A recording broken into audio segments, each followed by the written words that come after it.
In this video, you will learn what are various ways to troubleshoot your Netgear Range Extender device EX3110 in case if you are unable to connect to your PlayStation or faces an error, or maybe a weak signals. The first thing that you can do is try rebooting your Netgear Range Extender and your router. Second, if this does not solve the problem, then try factory resetting your Netgear Range Extender. Or set up your Netgear Range Extender again.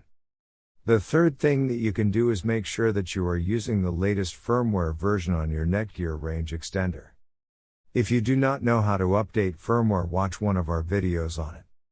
In case if you are still facing any issue with your Netgear Range Extender device, get in touch with our Netgear Range Extender experts for instant solutions.